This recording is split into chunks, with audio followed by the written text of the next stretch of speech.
안녕하세요. 스티븐 코비의 성공하는 사람들의 7가지 습관 제1부 패러다임과 원칙들 내면으로부터 시작하라. 언젠가 내 친구의 젊은 두 딸이 나를 찾아와 눈물을 흘리며 자기 아버지의 완고함과 이해심 부족에 대해 불평했었다. 그들은 결과가 겁이 나서 부모에게 마음의 문을 여는 것을 두려워하고 있었다. 그럼에도 불구하고 그들은 부모의 사랑과 이해와 지도를 절실히 필요로 하고 있었다. 그들의 아버지와 대화해 본 결과 그는 이성적으로 상황을 파악하고 있었다. 그러나 그는 자기가 성질이 급하다는 점을 인정하면서도 그것에 대해 책임을 지려 하지 않았고 자신이 정신적으로 미성숙하다는 사실을 솔직하게 받아들이려 하지 않았다. 변화의 첫걸음을 떼기 위해 자신을 인정하고 받아들이는 것을 그의 자존심이 허락하지 않았던 것이다. 가족, 친구, 동료들과 좋은 관계를 유지하려면 반드시 다른 사람의 말을 경청하는 법부터 배워야 한다. 경청은 감정적인 성숙을 요구한다. 경청에는 높은 수준의 성품인 인내심, 솔직함, 이해심이 필요하다. 스스로가 감정적으로 미성숙한 단계에 있으면서 다른 사람에게 높은 수준의 충고를 하기는 아주 쉬운 일이다. 나는 수년 전에 나 자신이 아버지로서 이 원칙을 깨뜨렸음을 기억하고 있다. 어느 날 집에 돌아오니 3살 난 딸아이의 생일 파티가 열리고 있었다. 그때 딸아이는 자기가 받은 선물을 모두 꼭 움켜쥔 채 다른 아이들이 가지고 놀지 못하게 하고 있었다. 우선 내가 주목한 것은 우리 딸 아이의 이기적인 모습을 지켜보고 있던 다른 아이의 부모들이었다. 나는 당황하지 않을 수 없었다. 특히 그 당시 대학에서 인간관계론을 강의하고 있었기 때문에 더더욱 그랬다. 나는 그들이 내가 그 상황을 잘 처리할 것을 기대하고 있음을 알고 있었고 그것은 나를 상당히 부담스럽게 만들었다. 방 안의 분위기는 아주 긴장되어 있었다. 아이들은 딸 아이의 주위에 몰려들어 서로 손을 내밀고서 자기들이 방금 준 선물을 같이 갖고 놀려고 야단이었고 딸 아이는 단호하게 거부하고 있었다. 나는 자신에게 이렇게 말했다. 오늘 나는 우리 딸에게 다른 사람들과 함께 나누며 사는 법을 가르쳐야겠다. 나누는 삶이야말로 우리가 추구하는 가장 기본적인 가치가 아닌가. 우선 나는 첫 번째 방법으로 그냥 물어만 보았다. 얘야, 친구들이 준 장난감을 함께 나누어 가지고 놀지 않겠니? 싫어 하고 딸은 딱 잘라 대답하였다. 두 번째 방법은 설득해 보는 것이었다. 자, 얘야, 친구들과 장난감을 나누어 갖고 놀아야지. 이 다음에 내가 친구들 집에 갔을 때 그 애들도 자기 장난감을 나누어 갖고 놀지 않겠니? 딸아이의 즉각적인 대답은 역시 싫어였다. 딸아이의 이 같은 반응은 내가 아이에게 아무런 영향력을 미치지 못한다는 사실을 입증하는 것이어서 나는 더욱더 당황하기 시작하였다. 세 번째 방법은 뇌물을 사용하는 것이었다. 나는 아주 조용한 목소리로 자, 아빠 말을 들으면 특별한 선물을 주지. 맛있는 껌을 주마 라고 말하였다. 껌 따위 필요 없어요 라고 아이는 소리쳤다. 나도 화가 나기 시작하였다. 네 번째 시도는 위협과 공포를 동원하는 방법이었다.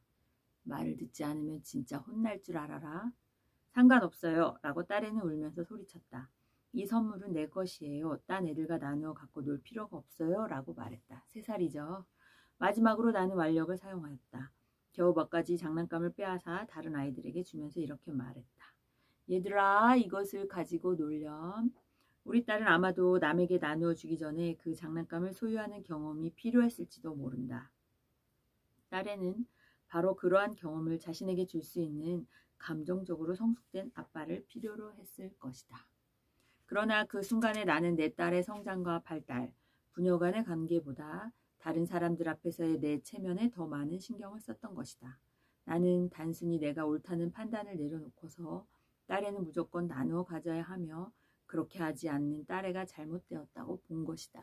3살인데 어쩌면 내 자신이 낮은 수준에 있었기 때문에 딸아이에게 높은 수준의 기대를 했었는지도 모른다. 나는 딸아이에게 인내심이나 이해심을 보여줄 수도 없었고 또 그렇게 하려고 생각하지도 않았다. 그러면서도 아이가 친구들에게 장난감을 주도록 기대한 것이다. 결국 나는 자신의 부족함을 보상하려는 시도에서 지위와 권한을 동원하여 내가 원하는 행동을 딸아이에게 강요했던 것이다. 완력을 동원하는 것은 우리 모두를 약하게 만든다. 힘을 빌리는 당사자가 목적 달성을 위해 외적 요소에 대한 의존심을 키우기 때문이다. 또 힘을 동원하는 것은 독립적으로 사리를 판단하는 능력과 내면적인 성숙 및 자제력의 발달을 방해하기 때문에 강요받는 사람 역시 약하게 만든다. 나아가 마침내는 그 관계 자체도 약화된다. 왜냐하면 협동심 대신 두려움이 앞설 때 사람은 더욱 독단적이고 방어적으로 되기 때문이다. 그런데 빌려온 힘의 원천이 변화하거나 더 이상 존재하지 않는다면 어떤 일이 일어날까? 만일 내가 그때 좀 더 성숙하였다면 스스로가 가진 내면적 강점, 즉 나눔과 성장에 대한 나의 이해, 사랑과 양육에 대한 나의 능력에 의존할 수 있었을 것이다. 그때 내가 이 같은 능력을 가졌더라면 딸아이 스스로 선택할 수 있도록 내버려 두었을 것이다. 딸아이를 설득해 본 후에 모두가 좋아하는 재미있는 놀이를 함으로써 우리 아이에게 쏟아지는 감정적인 압력을 다른 방향으로 돌릴 수도 있었을 것이다. 나는 이 일을 통해 아이들이 어떤 것에 대한 소유감을 일단 가진 다음에는 매우 자연스럽고도 자유롭게 자발적으로 그것을 나누어 가진다는 사실을 배우게 되었다. 또한 나는 가르쳐야 할 때와 가르치려고 시도하지 말아야 할 때가 있음을 알게 되었다. 관계가 틀어져 있고 서로의 감정이 팽팽하게 대립되어 있을 경우 가르치려는 시도가 자칫하면 비판이나 무시의 형태로 받아들여진다.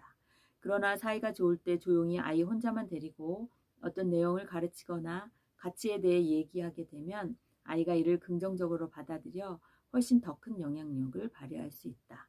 그런데 당시에 나는 감정이 성숙되지 못해서 내가 가진 인내심과 자제 능력의 수준으로는 아이를 변화시키지 못했다.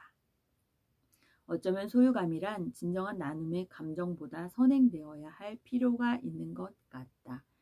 그래서 요새 홍성란 신부님이 말씀하시는 성 아우스딩 성인 그 다음에 석가모니가 되게 부자로 세상 부러울 게 없는 사람들이었잖아요. 그래서 그 많은 것들을 다 버리고 청빈, 가난의 수도 생활, 구도자의 삶을 살 수 있지 않았다라는 의견을 말씀하시고 계세요. 그래서 자기가 기본적으로 충족되어야 되는 기본 욕구가 충족되지 않은 상태에서 그 다음 단계의 충족은 불가능하다라는 그런 내용인 것 같아요. 결혼 생활이나 가족 생활에서 그저 기계적으로 주기만 하거나 서로 나누어 가지려 하지 않는 많은 사람들은 자기 스스로를 소유한다는 것, 그리고 자신의 정체성을 인식하고 자기의 가치를 경험한다는 것이 무슨 의미인지를 모르고 있을 수도 있다.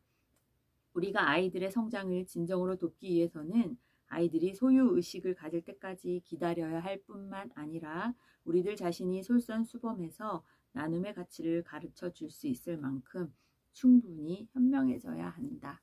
성공하는 사람들의 7가지 습관 중 내면으로부터 시작하라 였습니다.